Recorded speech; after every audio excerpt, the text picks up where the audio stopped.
Halo guys, jumpa lagi bersama WSS Masa Bercerita.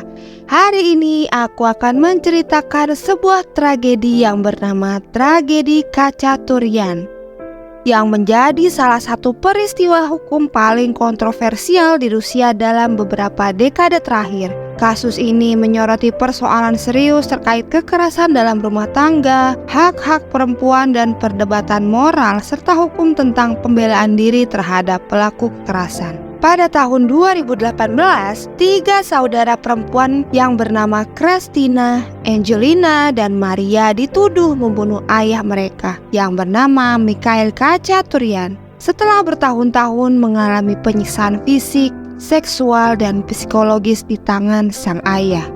Sebelum masuk ke ceritanya, jangan lupa dong klik tombol like and subscribe untuk channel ini dan sebarkan video kami ke teman-teman kalian ya. Sekarang kita mulai masuk ke detail ceritanya. Keluarga Khachaturian adalah keluarga keturunan Armenia yang tinggal di sebuah apartemen kecil di Moskow, Rusia. Mikhail Khachaturian adalah ayah dari 3 anak perempuan yang terlibat dalam kasus ini. Dia dikenal oleh para tetangganya sebagai pribadi yang keras dan kasar. Mikhail adalah seorang pria yang mengontrol kehidupan keluarganya dengan tangan besi, terutama terhadap 3 anak perempuannya. Istri Mikhail, Aurelia Dunduk, telah meninggalkan keluarga beberapa tahun sebelumnya setelah tak tahan lagi dengan kekerasan yang dilakukan oleh suaminya. Dan setelah kepergiannya, komunikasi mereka juga diputus habis oleh Mikhail. Seiring berjalannya waktu, anak-anak yang tinggal bersama Mikhail hidup dalam ketakutan di bawah kekuasaan ayahnya. Mikhail yang memiliki riwayat perilaku kasar dan otoriter sering memperlakukan ketiga putrinya dengan sangat buruk. Ia selalu memaksa mereka untuk patuh, membatasi kebebasan mereka, dan menyiksa mereka secara fisik serta psikologis. Tidak hanya itu guys, Mikhail juga dilaporkan melakukan pelecehan seksual terhadap anak-anaknya, meski ia selalu membantah tuduhan itu. Ketakutan dan ketergantungan ekonomi membuat anak-anak perempuan ini tidak mampu melarikan diri dari situasi yang mengerikan. Selain kekerasan fisik, Mikhail juga sering mengisolasi mereka dari dunia luar, membatasi akses mereka ke pendidikan dan kehidupan sosial. Ketiganya akhirnya mengalami trauma psikologis yang mendalam akibat kekerasan yang terus-menerus mereka alami selama bertahun-tahun.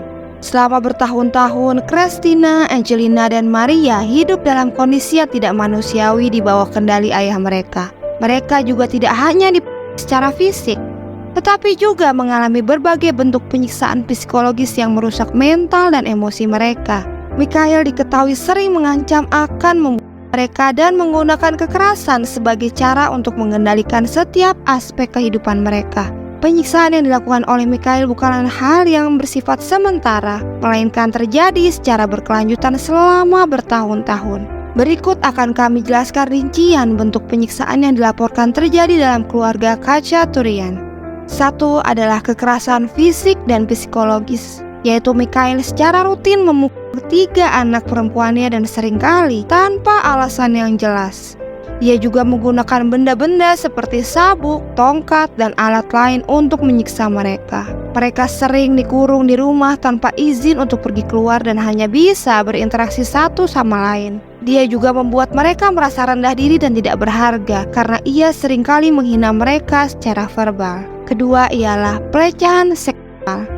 Tuduhan paling serius yang dihadapi Mikhail adalah pelecehan seksual terhadap putri-putrinya. Berdasarkan kesaksian ketiga saudara ini, Mikhail telah melakukan pelecehan seksual selama bertahun-tahun, memaksa mereka untuk melakukan perbuatan yang tidak senonoh.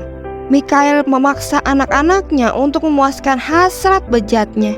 Dia bahkan berkata, "Kamu akan menggantikan posisi ibumu. Aku akan menikahimu dan kamu akan melahirkan bayi." Pelecehan ini dilakukan dengan ancaman kekerasan sehingga mereka merasa tidak memiliki cara untuk melarikan diri atau melaporkan apa yang terjadi. Ketiga ialah kontrol otoriter.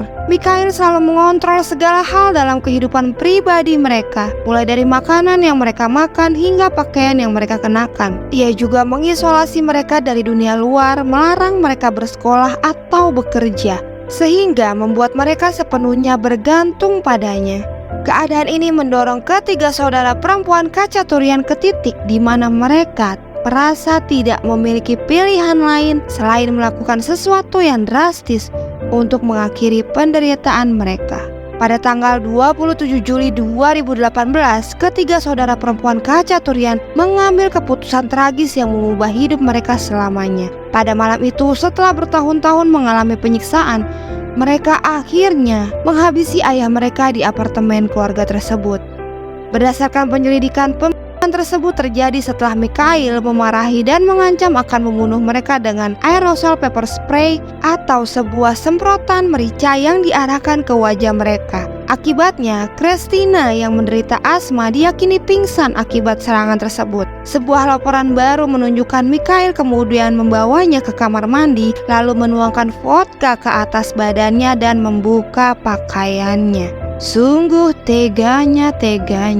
Dalam keadaan panik dan ketakutan saat Mikhail sedang tidur, ketiga putrinya langsung menyerangnya dengan palu dan pisau berburu. Ketika Mikhail tak sadarkan diri, Maria yang saat itu berusia 17 tahun langsung memanggil ambulans. Namun Mikhail sudah meninggal ketika para medis tiba. Gadis-gadis itu juga menelpon polisi yang menangkap mereka di TKP dan ditemukan di tubuh Mikhail yaitu lebih dari 30 luka tusuk. Pembunuhan itu tampaknya terjadi sebagai reaksi spontan terhadap ancaman dan kekerasan yang sudah berlangsung lama. Jadi itu adalah kumpulan kekesalan mereka yang ditahan selama bertahun-tahun. Akhirnya meledak saat itu juga. Mereka melaporkan diri ke polisi beberapa saat setelah insiden tersebut. Dalam kesaksian mereka, ketiganya menyatakan bahwa mereka merasa tidak ada jalan keluar lain dan melakukan tindakan tersebut karena mereka yakin jika tidak, mereka akan benar-benar dihabisi oleh ayah mereka. Kasus pembunuhan ini segera menarik perhatian publik dan menjadi berita utama di Rusia. 3 bersaudara perempuan itu ditangkap dan didakwa dengan pembunuhan berencana yang mengakibatkan hukuman penjara seumur hidup jika terbukti bersalah. Meskipun pengacara mereka berargumen bahwa tindakan tersebut adalah tindakan pembelaan diri terhadap kekerasan yang sudah terus-menerus, pihak penuntut bersikeras bahwa pembunuhan itu disengaja dan harus dijatuhi hukuman berat. Pengadilan ini sangat kontroversial karena hukum Rusia saat itu tidak memiliki perlindungan yang memadai untuk korban kekerasan dalam rumah tangga. Hal ini mengakibatkan para terdakwa kesulitan untuk membuktikan bahwa tindakan mereka adalah sebuah pembelaan diri yang sah. Pengacara ketiga saudara perempuan itu berjuang keras untuk menghadirkan bukti-bukti penyiksaan yang mereka alami selama bertahun-tahun. Tetapi proses pengadilan berlangsung sangat panjang dan penuh dengan liku-liku. Sementara itu, di luar ruang sidang, kasus ini memicu protes besar-besaran dari aktivis hak-hak perempuan, beserta organisasi HAM dan masyarakat sipil. Mereka menuntut agar ketiga saudara perempuan tersebut dibebaskan agar undang-undang KDRT di Rusia direformasi. Banyak yang berpendapat bahwa ketiga saudara ini seharusnya dianggap sebagai korban KDRT dan bukan sebagai pelaku kriminal.